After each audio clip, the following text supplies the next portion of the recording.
our duty is to protect and provide for our family, to be there to support them. And we have to support them with our financial capacity, with our time, with our energy, you know, being there for kids, etc. So it's like, this is probably the most important thing that we do as men, how we spend our time. And the way that we allocate our time, I like to say the time investments that we make determine the life that we live. Ask at livebearded.com. Not ask. What you don't understand is the spot opened up literally next door. That's a big freaking win for the company because we started this show Spencer and Anthony. It's crazy how loyal you guys were thirsty for some one of the encouraging men to be the best version. Ask us anything. Welcome to the Beardsmen. That is a good question. You know, you got 14 hours, let's say, a little bit burnt out, unmotivated. Week, not their birthday. I gotta extend it. Welcome to the Beardsmen, the show where we talk, mock, and never walk away from the conversation. I am here with the founders of Live Bearded, a.k.a. the Beardsmen, Spencer and Anthony. Yo, what's up, guys? I'm Spence. My name is Mink, and we started this podcast for one simple reason. As the founders of Live Bearded, we love connecting with our community. It's the favorite thing it's our favorite thing that we have done. It is. If I can talk. It's the over favorite. the last 8 years, right? It is, 100%. Yeah, so we started this podcast really just to chop it up, have a conversation about the experience of being a man in the world today. Words Being are hard. a world and the man. The world Through and the the world and the man. man. I feel like I've been watching too much Joe Biden. If you look In over, that case, just hit the applause button and everyone's going crazy. if you look over there, I rode that car up the mountain, and there was an ice cream shop, and there. And, we love you, Joe. Thank you. Oh, Bye. God. We talk, mock, and never walk away from the conversation. That's right, guys. This podcast, look, this isn't Ask Us Anything. Whether it's apparently politics, Joe Biden, we're talking health, wellness, fitness, behind the scenes, Live Bearded stuff. Literally ask us anything, and we're gonna give you our opinion on it. So if you're listening right now and you want to submit a question, JR, how can they get those to us? Best way to ask us a question is to comment them in the video or email us at ask@livebearded.com. And you may be featured on the podcast. That's right. Just like these people we're about to feature. So you guys are matching today? I was going to say, Jared, you look really good today. I was going to say, you also look What is really your good secret? today. Yeah. You know what? There's this company called Live Bearded that teaches me to take care of myself. Damn, I love it. So I Shameless got to ask, JR, typically every week you have a nice, bright, loud, flowery, Flamingo-y, something festive. Yeah. What inspired the change? You just haven't done the laundry in the last 4 weeks? The bottom of the barrel. He's like the back of the closet. Exactly. No, I went through my whole wardrobe of crazy shirts. I gotta go on Amazon and find some more. Yeah. Or hit up. Or rotate them back through. You know, you can rotate them back. You can rotate over. them back in, yeah. Yeah, I could. Yeah. Everyone, what's your favorite shirt that I've worn so far? Today I'm sporting a nice Live Bearded. That's right. It is weird to see him without the party shirt going on. You know. I'm sorry to let I you hope down. the energy needs to still be elevated to the levels of the party shirt. Energy's there. Okay. All right. Okay. How's dad life, bro? Dude, that life's great. What are you, 2 weeks in, 3 weeks in? 4 weeks in. 4 weeks Sunday.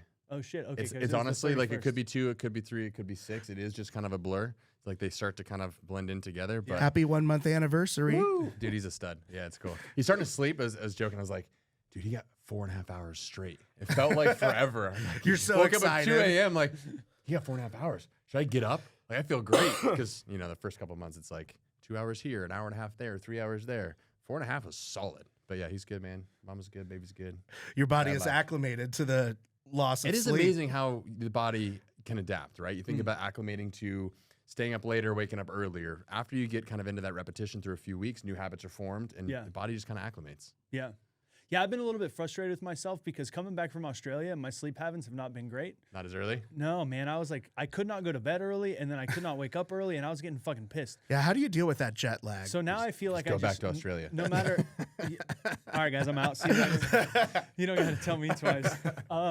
Yeah, I was actually having a heart-to-heart with myself about this. I don't know if you guys do this. If you're listening, do you ever just have a heart-to-heart with yourself? Like, come on, man, what's going on here? What's going on Do here? you have the dialogue on both sides where you say the question and you state the answer and you go back and forth? Or is it just more reflective? I mean, I definitely do both. Like third I would person, say in general, it's more Come on, reflective. Spence. Get your shit together. Yeah. I know, bro. I'm working on it. Damn. Anyways, yeah, so I was like, maybe I just need to wake up at because I usually get up at 4 a.m. Yeah.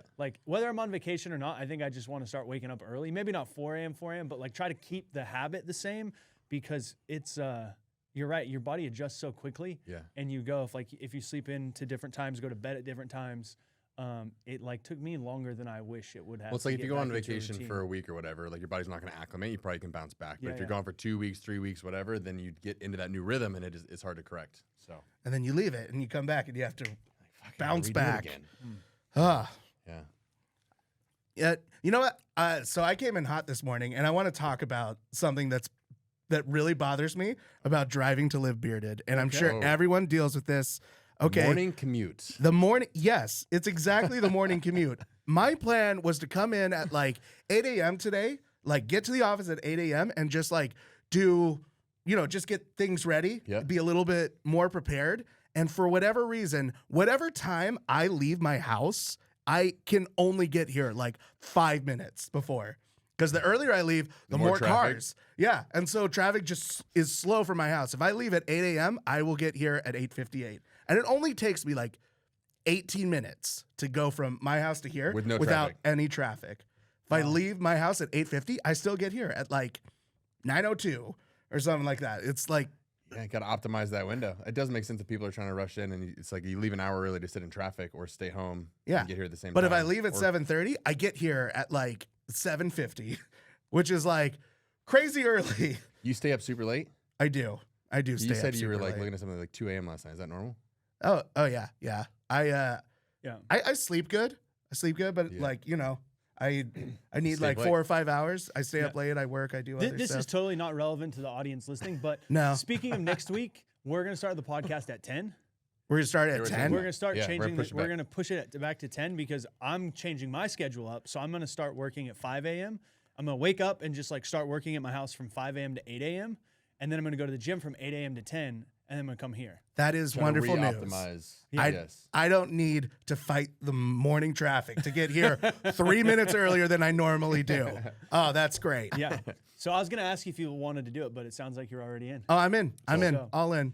Yeah. I feel like it is really important, though. I mean, we were talking about this last week, time, efficiencies, how we use it, like the wasted space that happens. I literally just posted a picture on Instagram today, and the caption was "Time waits for no man." Like you have to don't count the days, make every day count.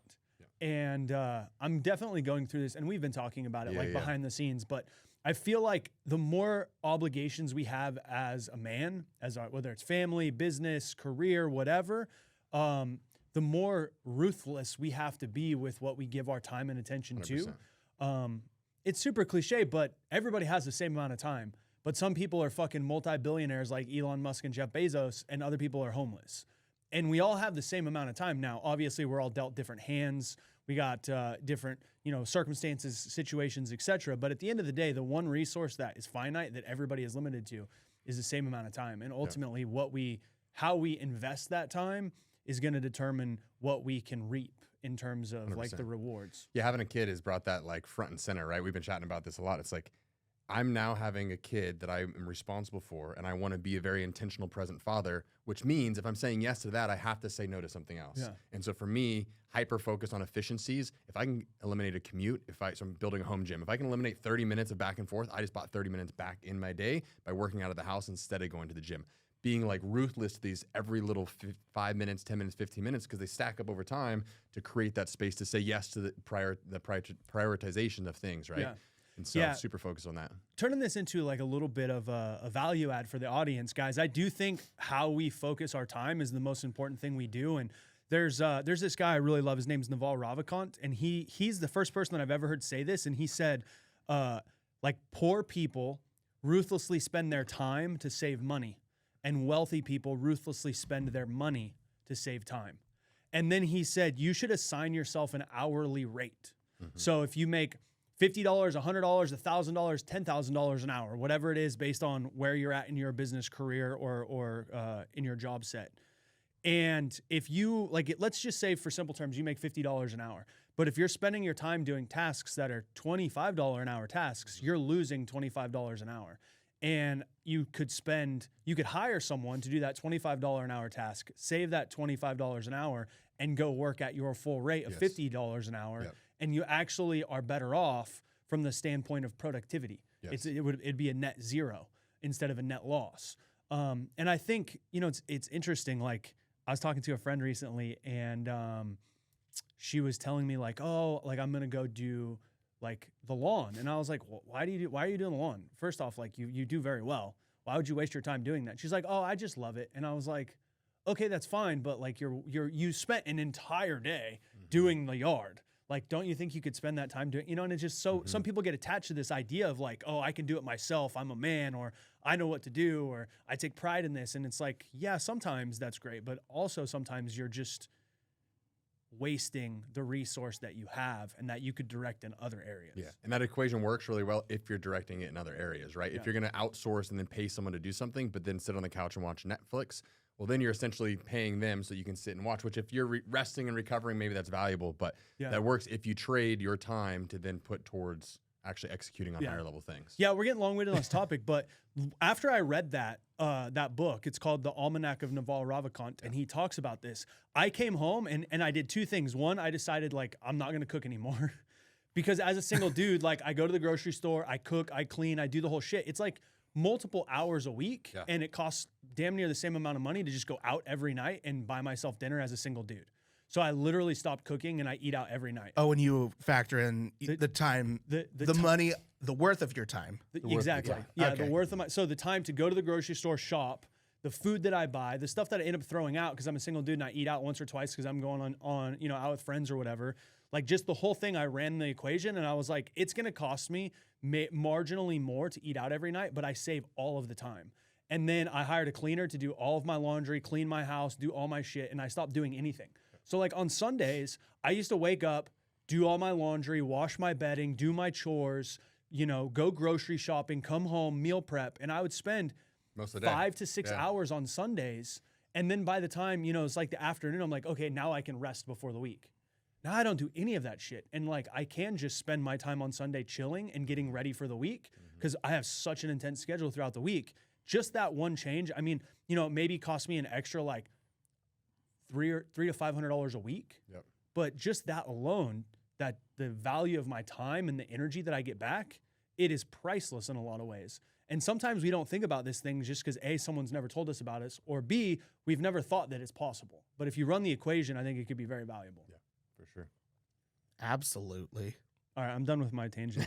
What questions do we got today? What do we got? Guys, this is great. Like that's important stuff. Yeah, because every man, our duty is to protect and provide for our family, to be there to support them, and we have to support them with our financial capacity, with our time, with our energy, being there for kids, etc. So it's like this is probably the most important thing that we do as men, how we spend our time. And the way that we allocate our time, I like to say the time investments that we make determine the life that we live. 100%. Boom. Keep it 100, bro. I always keep it 150. All right. First question we have is from Bull.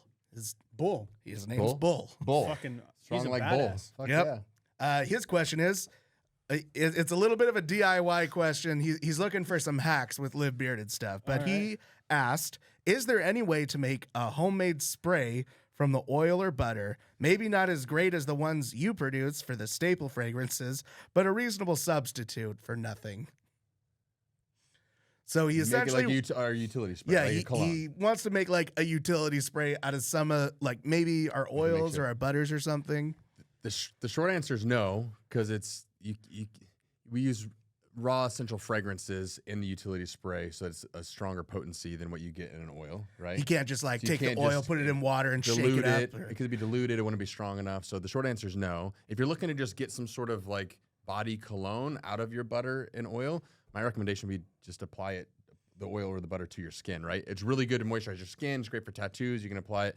It's going to give you that fragrance. Yeah, the butter is, and the oil. Oh. And so you can put it on your arms literally to have the effect of a body cologne without trying to extract it and make a spray and get all complicated. Very good. So you don't need to make a spray. You could just put it on. Yeah, apply it. Oil doesn't really spritz very well. Yeah. The viscosity is a little too thick. A little bit too thick. And I don't think you would want to spritz the oil all over the place. It might get a little slippery and slimy and oily. But what if you're a bodybuilder? Yeah, you go to a competition. Extra greasy. Yeah. Extra greasy. Extra tan. Oil it up. If you're a bodybuilder, you should probably just go straight for like baby oil or Baby coconut oil. Yeah. Yeah. Coconut oil is a good substitute. But Yeah.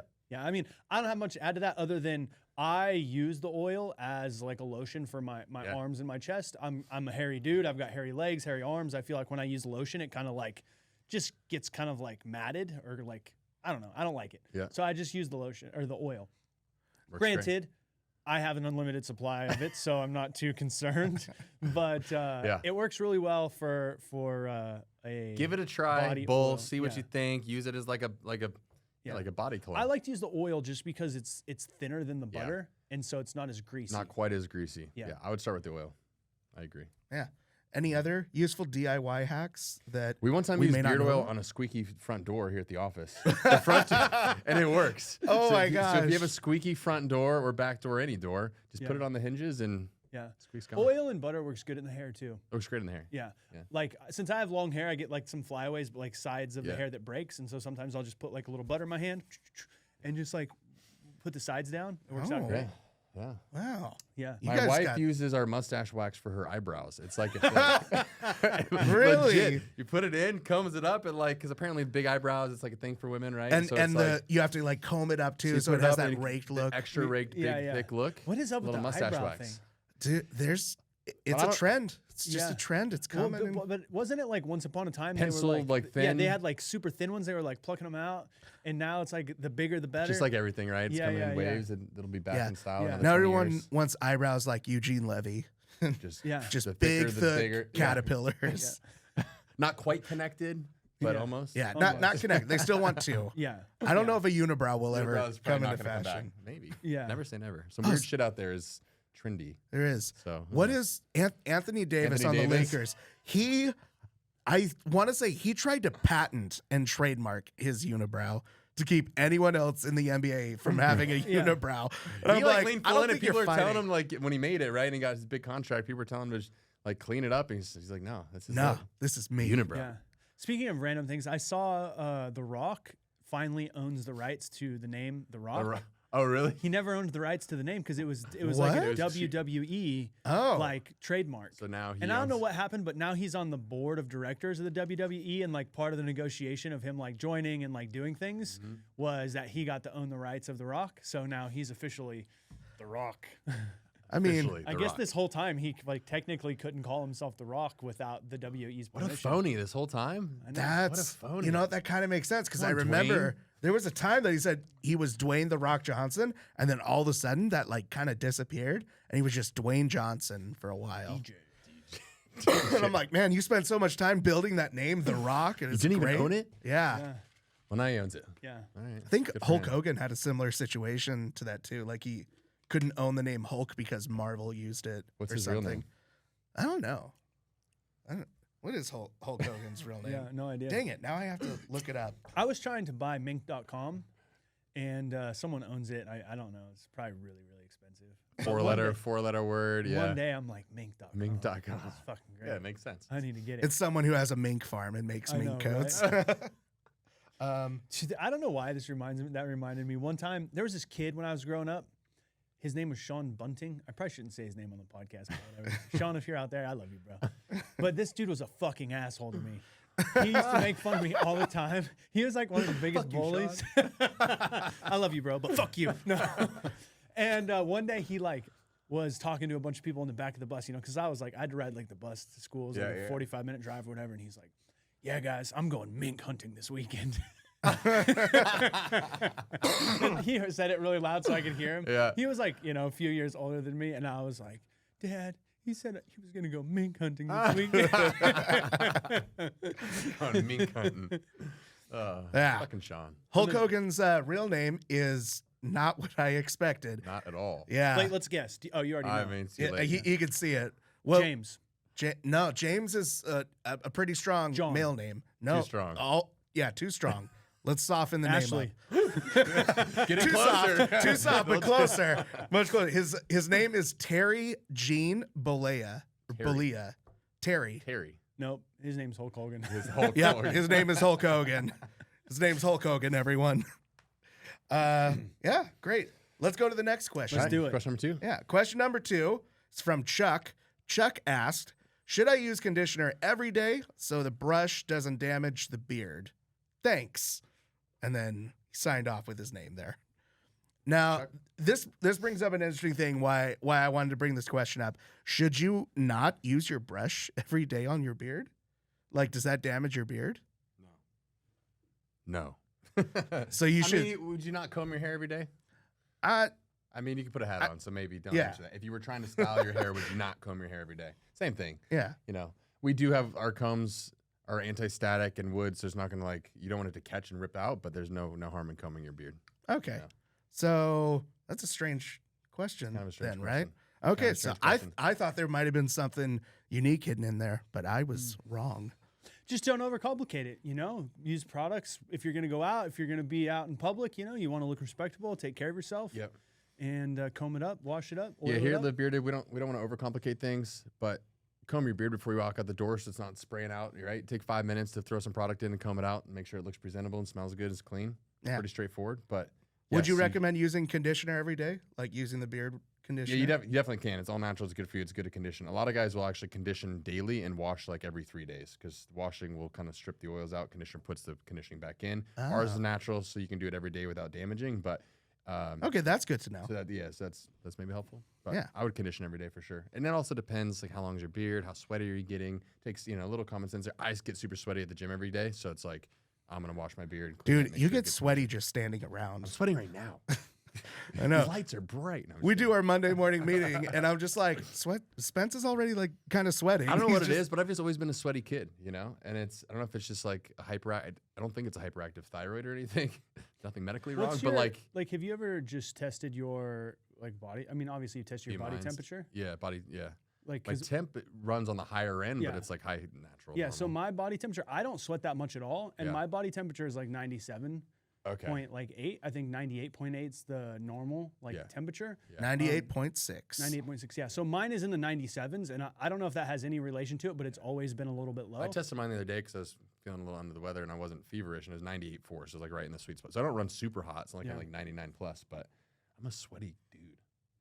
You are. We got to bring 2 shirts for you whenever we Sometimes. film. Like when we filmed Beardman. Oh, quick story. We shot Beardman. If you guys have seen the video, and we were. And if you it was- haven't, you should definitely watch it. It was August in Arizona, which, mind you, it's living hell here in August. It's a little bit humid and 120 degrees. And so we literally were shooting out on the streets, and I had to bring 3 changes of Beardman shirts to get into my truck, turn the AC on blast to swap out and try to dry out because I'd sweat through it in like 2 minutes. So you think filming some of these videos we're doing now are tough? Imagine having to cut every 2 minutes to do a wardrobe change because I'm sweating through my shirt. Yeah. The nice Terrible. thing is you could just put the sweaty shirt on the hood, and That's it'll what I dry did. I in put 5 it on minutes. and dry off. It may have been more time effect. Do you think it would have been more efficient with your time talking about optimization Yep. to go to a colder place and like film it in Canada Definitely. in the summer? Definitely. Oh, Hey, good. we're learning, That was Learning. 2020. So we've learned a few things since then. Yeah, we've gotten a little faster with our filming faster too. with the filming. We've cranked out a lot of videos in a Yeah. day. Yeah, we're getting better. Doing better. That's it. Better every day. That's right. That's the goal. That's right. Yeah. Well, thanks for the Hopefully question. that answered your question. Yeah, Chuck, yeah, we definitely answered his All question. right. You can comb your beard every day. You can use conditioner every day. The wash might strip can the use oils. it every day, but Yeah, so Use a summing it conditioner up. if you do. Yeah, I mean they just heard. I don't need to repeat it for them. What am I doing? All right, third question. Ask myself that every day. What is JR doing? What is Jared doing? What am I doing? Tav asked me the same question too. What are you doing? Our last question is from Bo. Bo asked, if you're starting a product-based business, what are steps 1 and 2 to making it work? So you guys have a product-focused business that people can, e-commerce, they can even walk in to our place and buy it. Yep. Yeah. What are steps 1 and 2 to making a business like that work? I think step number 1 is identifying a problem that you want to solve, right? So a lot of people, I think, take the wrong approach, which is they just want to sell some shit because they want to make some money. And I think before you just pick a product to sell, you should really understand what problem you're trying to solve for the end consumer. At the end of the day, the only reason why someone buys a product is because they have a problem that they're trying to solve. For us, it's like they want a better looking beard. We don't often think of that as a problem per se, but someone needs a solution to something in their life. And so before you pick a product, I would try to figure out what are some problems that you can relate to, that you know how to solve, that you have an affinity towards or are interested in. You know, and when you see a variety of different examples of this in entrepreneurs, some people, they have a personal health issue or a struggle because of something not fitting them or whatever. And so they're trying to solve their own personal problem. And then by going through that process, they uncover that other people have the same problem, right? That's one way to do it.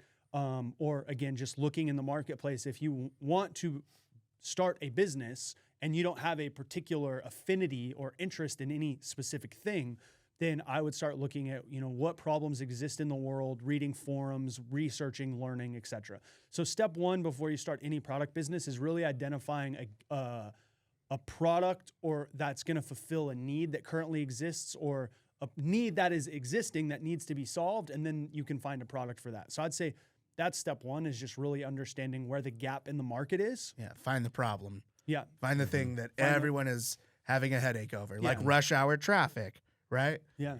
Hovercrafts, baby. Hovercraft, jetpack. Yeah. Someone make a jetpack. I will Elon? be the first one to. I don't know about Elon. Elon goes through a lot of prototypes. Yeah. But no, that's it. First, number one, identify a problem that you want to solve that's going to add tangible value to someone's life. And then number two, once you have the problem, let's say I got this water bottle right here, right? I need to make a better water bottle for protein shakes. Okay, cool. Now I know that if there's a problem, I'm going to use this water bottle to solve the problem that my customers or potential customers have. The next thing I would do is figure out how you can differentiate yourself from the market. So in the marketplace, I believe everything is commoditized today, right? Beard products, apparel, shirts, accessories, everything, right? It's like you can get anything made very easily today. And when you say commodity, explain commodity down to layman's terms. What does commodity mean? You can get a variation of everything on Amazon, right? So like there is an endless amount of competitors for water bottles, sunglasses, apparel, accessories, like anything that you want to buy. I say it's commoditized because I mean there's 100 other options and you're trying to stand out in a very busy marketplace. Gotcha. It's a product that you can go and find multiple other options from other brands, every price point. It's not like you're the one off you invented and have trademarked to this one product that no one else could knock off, model, duplicate, copy. Yeah, it's not like you have a patent to something. Exactly, yeah. Your product inherently isn't unique. And most people make the mistake of falling in love with their product and thinking like, oh, my product is better than everybody else's. It's like, no, it's not. And even if it is, no one fucking cares. What they care about is does it speak to them in a way that is relatable? So I'll give you an example with Live Bearded. So Spencer and I started Live Bearded. Spence was growing out his beard November 2015. I had marketing chops. I'd been running an online marketing business for 5 years. Spence was like, hey, bro, have you ever thought about selling beard products? I said, no. He said, it's pretty trendy right now. Like, we should look into it. I did some quick research, and we bought a product, tested it. It took off. We did pretty well in the beginning. So once we got some initial traction, we sat down and said, okay, if we're going to go all in on this idea of Live Bearded, how are we going to position ourselves in the marketplace that's different from anybody else so we can have our own unique stance, if you will, our own unique selling proposition, right? Yeah. And so at the time, there was really only two main competitors. There was Beard Brand and there was the Dollar Beard Club before they had to change their name because they got sued. And R.I.P. Beard Brand was like $25 for a bottle of oil, and Dollar Beard Club was $1 for a bottle of oil. And so we're like, okay, you got the high end and you got the low end. And we're like, how do we want to position our brand and what do we want our brand to represent? And so when I say figure out how you want to position your brand, that's what I mean. What stance do you want to take? What values do you want to build your brand around? What's the message or the mission? And for us, we said, okay, well, our customer base is going to be like us. It's going to be the everyman. It's going to be the hardworking, blue collar, white collar, badass in the gym. Like it's not going to be the super high end guy that wants like the expensive shit. And it's not the low end guy. It's the guy that wants the best possible product at the best possible price. That's who our market is. And then because Spencer and I had been friends for 10 years at this point, we said, well, the only reason why we want to work together is because we're homies. We've been friends for 10 years and we want to build a company where we're working with our best friends. So what if the message of Live Bearded was come hang out with your best friends. Like, come hang out with a brotherhood of men who are here to uplift, encourage, and support you every day, right? So Spencer identified that there was an opportunity in the beard market where there wasn't a lot of competition at the time, or the market was growing and evolving.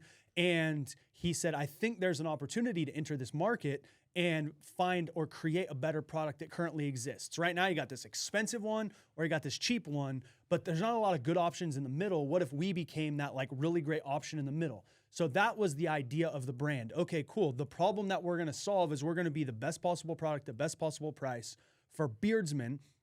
And the position that we're going to take is we are going to build a brand that's based on community and brotherhood. And so that's what I mean by step number one, find a problem to solve, or how maybe a gap in the marketplace, fulfill that problem with a product.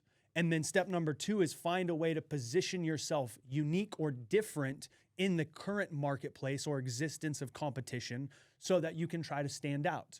Another great example of this is Black Rifle Coffee. I think maybe one of the best examples in the last 10 years, right? Coffee is the most commoditized fucking product on the planet to some degree, right? There's endless, probably tens of thousands, if not hundreds of thousands of coffee brands in the United States, if not for sure globally, right?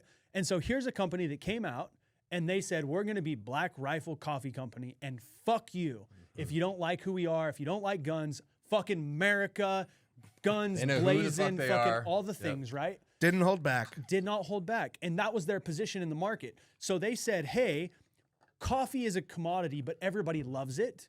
And we love coffee. We're going to create the best possible coffee we can at the best possible price. So they really weren't solving a unique problem that's any different than anybody else was. But they believed in their product. They loved the product. But what they did amazing was positioning. Here's who the fuck we are. We're Black Rifle. And I just remember one of the videos, and it was Matt Best, and he goes, some people say I cuss too much. I say, fuck you, right? And then it was just like this funny spoof video. And the point is, like, they knew exactly who they were, what they stood for, and what they stood against. And oftentimes, there's this idea in marketing, if you're for everybody, you're for nobody. The best thing you can do is have 50% of people hate you and 50% of people love you. And I know that's divisive, and you don't do it deliberately. You don't deliberately try to make people hate you, but what you do is say, this is who I am, this is who we are for, and this is who we are against, right? So one of the things that we really believe in is made in America. And so we make all of our grooming products in the USA. And we very happily and very intentionally tell people, because when we've surveyed our audience, and a lot of you guys listening, you know this, you've got our surveys before, what's one of the number one reasons why you buy Live Bearded? The number one reason is always quality. That's why we got 60,000 five-star reviews. The number two reason is always made in America. And we've got a lot of veterans, police, military, firefighters, and a lot of good old fucking patriots that support this country that we support. And it's because we've been very intentional with made in America, hire as many people here locally as we can, build jobs, build careers, do this thing. And so you got to find out what you believe in and what problem you want to solve, and weave those two together in a way that's unique and different to you. And then if you're going to start a business, I would be remiss if I didn't tell you this. It'll be the toughest fucking thing you've done. It'll challenge you. It's harder than you believe it's going to be. It'll take longer than you think it's going to take. And I was at a mastermind group recently. I got asked to speak at it, and a guy raised his hand and he asked me almost the exact same question. He said, what's the quickest way to start an e-commerce business today? How can I make money the fastest? Is it drop shipping? Is it this or is it that? Feels like the wrong question. And I said to you, I'm like, bro, I'm not trying to pick on you. Like, you seem like a sweetheart, but like, I'm just gonna be real with you right now. That's the wrong question. If you're trying to get rich quick, if you're trying to make something happen fast, I said all of my biggest mistakes came from short-term thinking. All of the money, the investments, the time, the energy, all my biggest losses came when I was trying to do something quick, easy, fast, or short.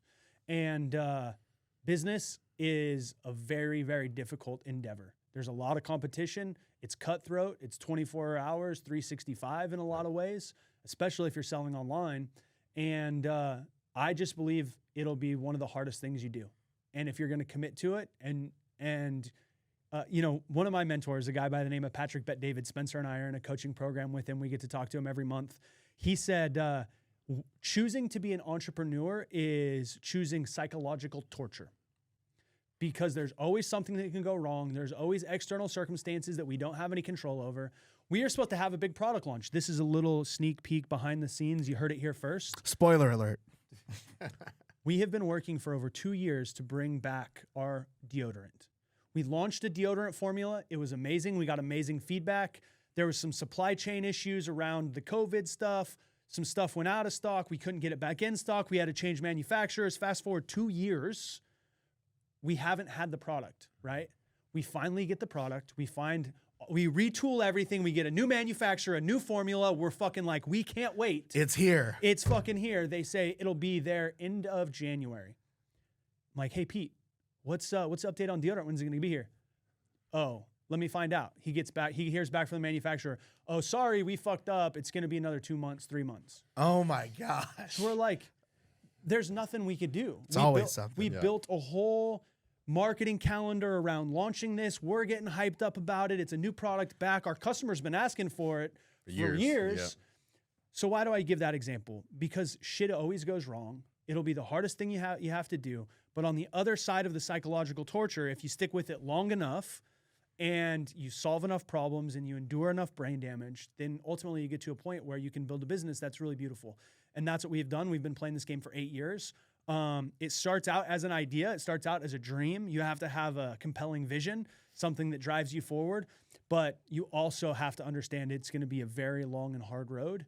And I wish someone would have told me that when I was getting started, because I spent a lot of time thinking that I was doing it wrong because it was so hard and it was so slow. And then you hear these glamour stories of people getting rich overnight and, from 0 to 10 million or 100 million or whatever. And it's like, what am I doing wrong? And you get to where we're at today and you reflect back and you're like, wow, we weren't doing anything wrong. We were actually doing it right. Just needed more time. It just needed more time. And it's the perspective oftentimes that we take that's incorrect. So find a problem that you can solve, figure out how to position that product in a way that's unique and different to you with values that people that you believe in and that a marketplace believes in, and then just commit to the long-term, constant and never-ending improvement approach, because it's going to take a long time. But if you see it through, ultimately on the other side of the challenges and the risk comes opportunity. Yeah. I think that's spot on. I was going to say the same thing in probably a few less words, but it's super spot on. And that applies to any business, not just physical products. The only thing I want to add to that, because the question was on products, we've made this mistake time and time again. Don't overcommit to falling in love with your product and investing a lot of time, resource, and capital into getting a lot of inventory in until the product's proven, right? So if this guy's thinking about starting a physical product business, when we started Live Bearded, we didn't commit to tens of thousands or hundreds of thousands of dollars worth of inventory because we didn't have proof of concept. We started very, very small, MOQs as low as we can, minimum order quantities, get a handful, pay more per unit for them just to prove and test the market, test your positioning, tweak, iterate, right? Have your prototypes, improve on it until you really have established that it's effective in the marketplace and you have customers that love it. Then you can roll and scale. But one of the things we've fallen guilty, and a lot of business owners do, and entrepreneurs, is they fall in love with their product. They say, we're gonna go to the moon, this is gonna crush, people are gonna love this. And then they commit a bunch of cash into inventory and they can't sell it or move it. And then they have to pivot. They've got to figure out how to get rid of it. So I just want to say, if you're considering getting into physical products, do prototypes, pay a little more per unit. Don't overextend yourself to get a bunch of inventory expecting the sales to come, because it's going to be a grind and there's going to be iterations. You're going to want to improve it over time, and then you can scale. Yeah, the very first PO we ever made was 500 units, and we said, let's see if we can sell them. And we sold them really quick, and then we said, okay, let's order 5,000.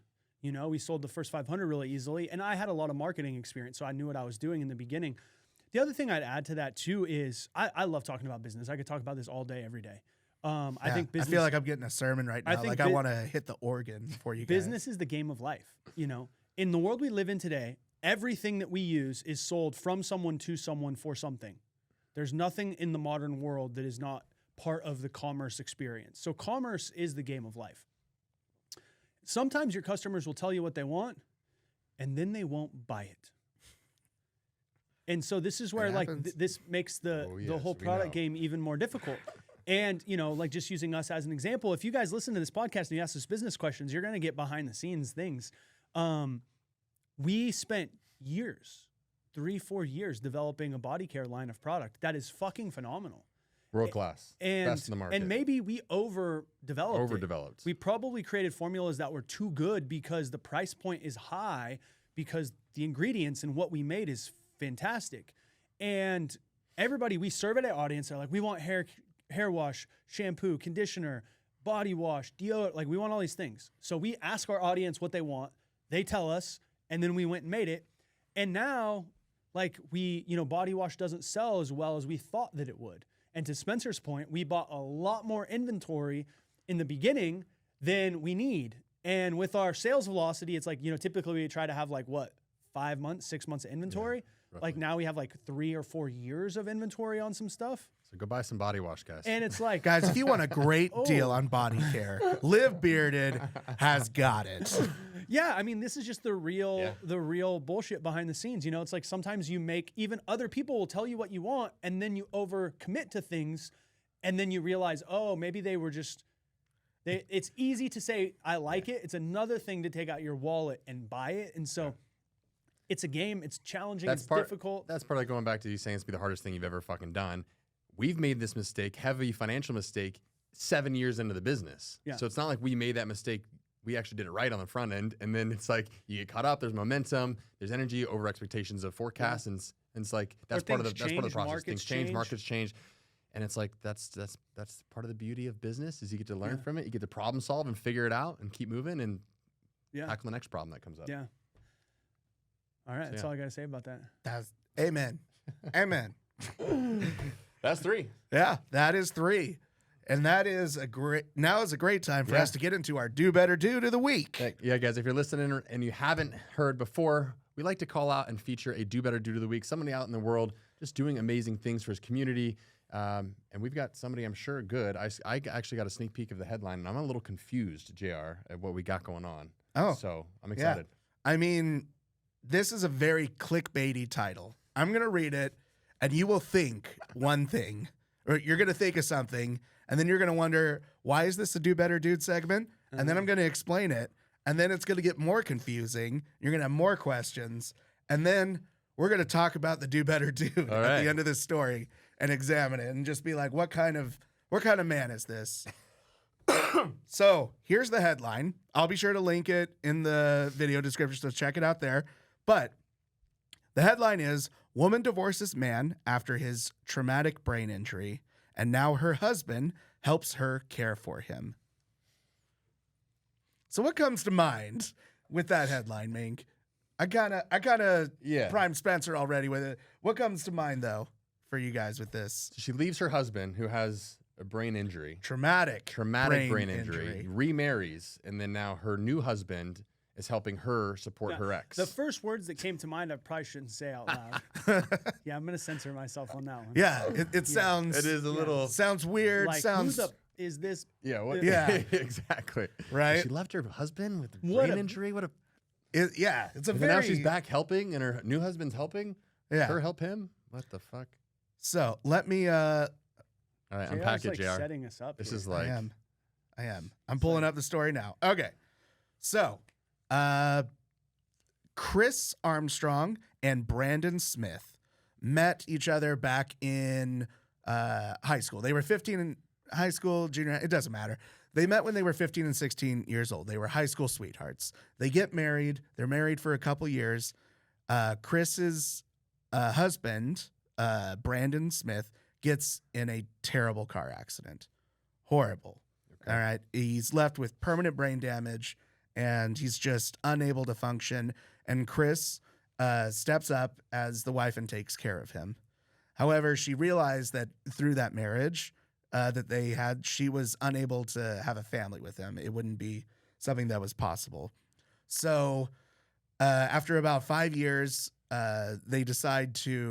Chris decides to get a divorce. However, she is still his primary caretaker because she loves Brandon so much that she didn't want to let him go. Because as far as she's concerned, she loves him forever. She's going to take care of him. So when she got divorced to open herself up to a new marriage and have a family like she always wanted, so Chris finds a new man. His name is James. Now, when Chris starts dating James, she explains her situation, and she says, if you date me, Brandon, my ex, is part of my life, and you must agree that he is with us because I will take care of him for the rest of my life. James hears that and agrees to it, and he's open, and he's actually very helpful with Brandon, and he's helpful with Chris. Chris and James get married. They have two kids, and James has a kid from a previous marriage, but James takes care of Brandon just like Chris does, and he's an integral part of the family. Kids call him Uncle Brandon, and he's part of their lives. Oh, that's cool. So I see where okay. Sorry. it's a very it's a weird start to a story that has a lot of twists and turns, but examining someone like James, who sees this really strange situation happening, falls in love with Chris, and he's still open to having her ex-husband be part of their lives together. I feel like it's a very benevolent thing, but I just kind of wanted to examine this and get your guys' thoughts on this. Like, this is a very unique situation. It's a super tough situation. Okay, I'm processing. Yeah, it's a lot to process. Yeah. Ups and downs. Chris and Brandon are married. Yeah. Brandon gets a horrible accident. Chris takes care of him for a little Is bit. Brandon like coherent? Is he able to like how functioning is he? Is he? Let me able show to you a picture. communicate? How did the divorce happen? Yeah, I like, got some questions. Is he just like super sour about this whole situation? Well, how does he feel about the situation? Did he sign off on the divorce and like supportive of that and appreciative of James coming in? Brandon he able to is communicate and unable share to his- communicate. Okay. His brain injury is so traumatic that his communication is Okay. really poor. Here's a picture of him just so you guys can kind of grasp the concept. So there's two sides to this. There's the one side of me that like wants to believe in the positive, where it's like, that's amazing. This guy puts his ego aside and know that my now girlfriend, now wife, has this past. We want to support him. I'm going to support him just the same. It's beautiful, right? Really beautiful. There's a part of me that's like, does Brandon know what the fuck's going on? Is he supportive of this and he can't communicate, or is he pissed off and Is he's he living just in like this- torture, sitting here going, my ex-wife divorced me and is now remarried and I have to see this every single day, and he can't communicate that he actually didn't support the divorce or any of that in the beginning. There was a lot of time of going to the Okay. doctor where she realized, like, I'm not saying that's what it is, but No, there's it's two sides of Yeah. two sides of it. there is points of the story where like she checked with doctors and like it is clear that he's unable to communicate. He's not there mentally. He's not Brandon like he Okay. used to be. Okay, so he's not living in terms of like He's not witnessing being trapped part in of his this, body with like, his own with mind. his mind going, and he just can't communicate. Yeah. Okay. That's a valid concern though. I thought the same thing and I just started typing I up just want more. to clarify, because if he's aware mentally, he just can't communicate, and he's sitting there in torture, then it's like that's fucked up.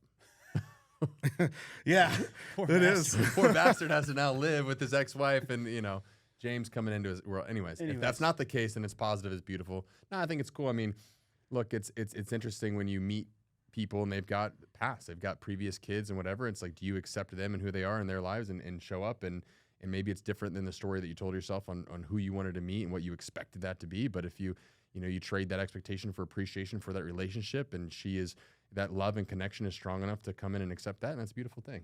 Yeah.